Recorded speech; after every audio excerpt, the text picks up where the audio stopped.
So today I'm going to be giving you a test question on support groups, and then we're going to be discussing more in detail the terminology to support groups.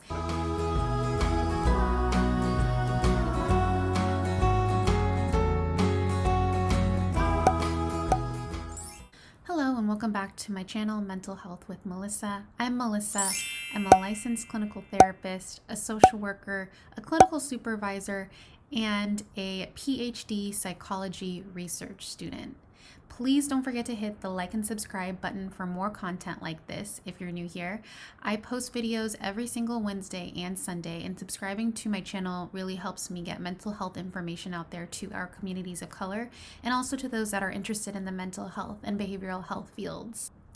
I have been doing a lot more LCSW test prep videos as of late, as I get a lot of inquiries on those, and I have gotten a few requests in the comments section. So one of those requests include a test prep question on support groups. So today I'm going to be giving you a test question on support groups, and then we're going to be discussing more in detail the terminology to support groups, and we'll just go from there. So if you're interested in watching, please stay tuned. Okay, so the topic today will be on groups, so I'm going to go ahead and get right into it. As usual, I'd like to break down the question for you. So there probably will be some question on groups. I'm not sure how many. When I took the test, there wasn't that many questions on groups, but it is something important to know because as a licensed clinical social worker, you will likely have some experience with groups, whether it be doing and conducting, facilitating the groups yourself, or referring a client to groups, or having a client that talks about their experiences with groups. So it is important information to have. So if you have familiarity with groups, pause this video right now and read the question, and then choose the answer that you believe is the correct answer. And then when we go over the rationale, you can compare your answer to the answer that we're going to discuss. But if you're still kind of a little bit unsure about support groups and don't really know what the answer is, then no worries, we'll go over it step by step. So let's go ahead and get into it. Kayla is a member of a support group for individuals who are dealing with chronic medical issues. Kayla expresses frustration with Ashley, another support group member, for making a comment about her medical condition when Ashley is experiencing her own medical condition that is not similar to hers. This support group is likely in this group stage: A, storming, B, norming, C, performing, and D, forming. All right, well, let's break each of these down. So if you have been studying and you know what each of these terminologies mean, then you'll know that storming means conflict arises as people begin to establish their place in the group or on the team. So does that kind of sound like what could be going on here? It definitely does, but let's read the other ones. Norming, there is a level of agreement within the team. There is clarity about roles. The role of the facilitator is important at managing this. So that doesn't really seem like what's going on here. Performing, the group has a clear strategy and shared vision. It can operate autonomously and resolve issues positively. Doesn't quite sound like that. Informing, the team acts as individuals and there is a lack of clarity about the team's purpose and individual roles. So that also sounds like it could possibly be what's going on here. So the difference though with the forming and storming is that with forming, the team is still very unsure about the purpose and individual roles. Whereas with storming, it sounds like that has been more established at this point, but conflicts then arise because personalities may start to clash. So based on what's going on in this particular vignette, it sounds like individual roles may have already been established because now they're kind of talking about experiences and making comments or responses to other group members. And so that sounds more like conflict. So because of that, conflict is a key term under storming. So storming is going to be the correct answer in this. Okay, so now let's go into detail about each of these categories. All right, so this is a little diagram or graph of the stages of development of a group. So I currently facilitate a group. I've been doing support groups now for a few years. So I have some background knowledge on groups, and I definitely have seen all of these types of different stages. So somebody by the name of Bruce Tuckman was the one that really developed and proposed this model. So according to Tuckman, forming is the very beginning of the group. So as I mentioned earlier, the group comes together first as individuals, and there's a lack of clarity about the purpose and individual roles.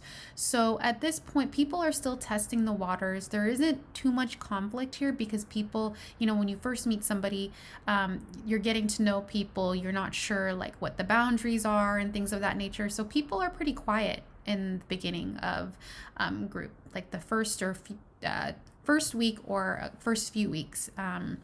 In my experience, group members will be probably more quiet.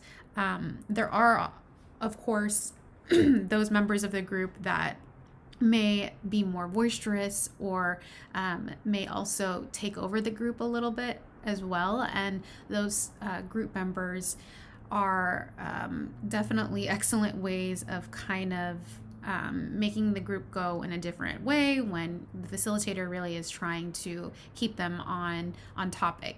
But that's definitely for another video, because today we're going to be focusing on the stages of development for groups. So the next stage is the storming group, and you see how there's a little curve down here. So storming is when, like we were seeing with the vignette earlier, that's when the conflict starts to arise because people start to maybe assert their place in the group, and there may be some conflict that comes up with each individual group member or with group members that maybe clash a bit. So with norming, see how this goes up a little bit. So there seems to be a movement in the group's cohesion here, and this is when there's more clarity. So clarity about roles, and the facilitator has made it pretty clear about, who is going to be saying what when. So for example, if there's a support group and the facilitator has noticed a lot of people are talking over each other, the facilitator may say, okay, you can only talk if you're holding the pen or something. And so that's when there's been a little bit more understanding of what the rules of the group are. And then lastly is performing. So the group has a clear strategy and shared vision.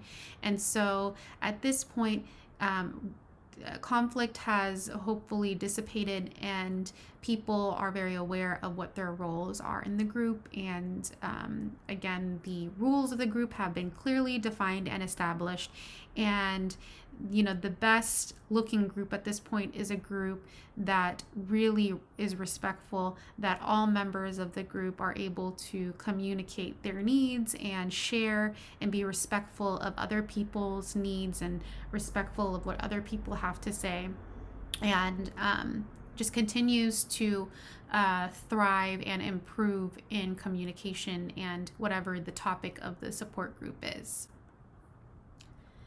So just a little bit more specific information about these different terminologies for support groups. So again, as I mentioned, the forming, storming, norming, and performing model was developed by Tuckman in '65, and he really centered this around teams. So a lot of managerial staff, I think, will use this model. But again, in behavioral health, we really use it for support groups. So more in detail information about these terminologies. So forming, as you can see here, the major task is orientation. People are still getting used to what the group is about. Storming is when there's conflict that arises. Team development and hierarchy of position. So these are really excellent keywords to help remember what each of these terminologies and stages really stand for. So if you want, you can pause and kind of absorb this information, or you can screenshot it so that you can copy it and add it to your study materials. Norming, again, team members then take responsibility and then are able to work towards goals, and rules are established. And then lastly, performing, the team members are then competent and able to really move on and possibly expected to end group. If the support group is not an open group or an open meeting, it can possibly end once the performing stage has really been met. All right, well, thank you so much for watching. I really appreciate it. Please don't forget to hit the like and subscribe button for more content like this. If you have any questions about groups, feel free to leave them in the comment section below. The next video that was requested was stages of development, I believe Erickson. So that will be the next video, and feel free to leave questions or comments on other video requests. Until next time, managing mental health matters.